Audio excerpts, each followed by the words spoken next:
for Gails all-purpose seasoning.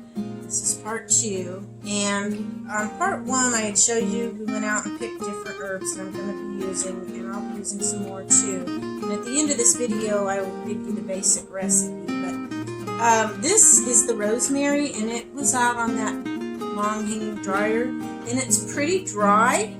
So now I want to show you how to get all these off. I'm going to go the opposite direction, and you're just going to pull. Because if you pull with them, they just kind of lay down and they don't come off. But if you go the opposite way, then they're more likely to come off. Now sometimes you'll have stubborn ones and you'll have to go back. And then right on the tips, it's hard to get to them, so then I have to just kind of pick those off. But when you do the whole stem, it's much easier doing what I just showed you. That's how you get your rosemary off the stems. Now, I don't just throw these stems away. I'll show you in a second. I also, on those 2 big batches of thyme that I had laying in here, those dried pretty fast. And all of that thyme just went in this little bottle. Now, you probably can't really tell, but I have very small hands, and it's actually about the size, not even including my fingers, it's just the size of the palm of my hand. A very small bottle. It takes a lot of herbs to make the all-purpose seasoning, but it is a wonderful seasoning. It just makes whatever you cook pop, like I said in the first video. So this little batch, I decided I'm just going to keep in this for cooking individually, because I found another pint jar full of thyme that I can use for my all-purpose seasoning. So that's what I'm doing with those. Let me show you what I do with the stems, okay? Okay, these are my back steps, and I clean the buckets out a little bit. But the top bucket I put my leftover tea leaves, and the bottom bucket down there I put my stems and bigger stuff that the goats or the chickens don't eat.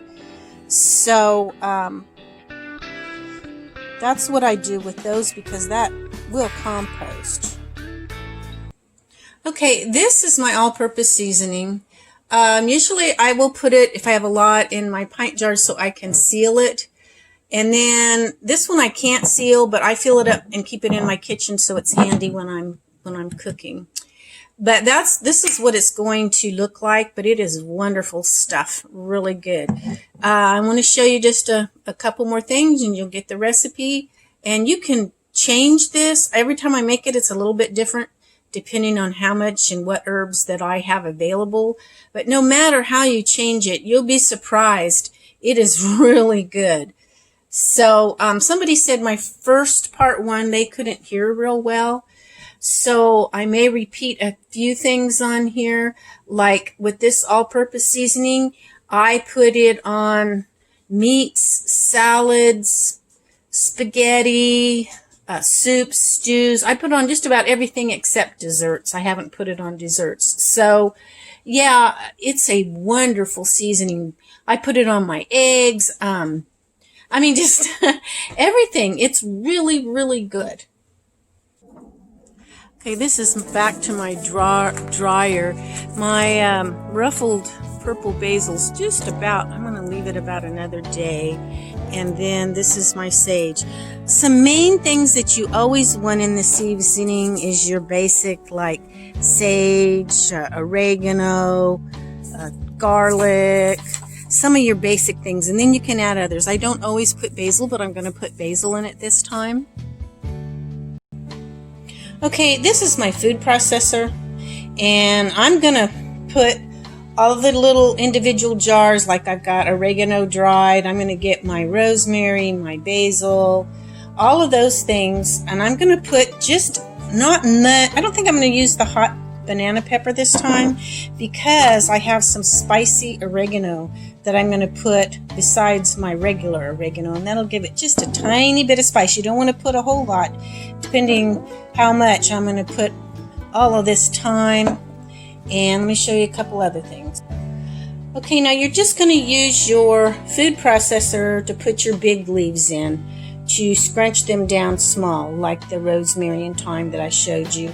In here, I was running short of jars. I got a few more now, but I just went ahead and put some oregano right on top of the rosemary because I knew I was going to dump all of it into my bowl.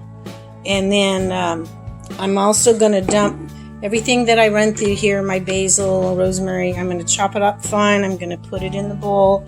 And if you don't have any dried garlic, you can always get some organic to add. You don't have to grow it all. You can get some of your own. I always like organic, but you can add garlic powder. I like to add a little turmeric. Something that's kind of unusual that I use, but I think it's really good for you, is calendula. Now, these are the ones that the individual petals that I pulled off the flower heads. If you look at that one that I already completed, let me show you.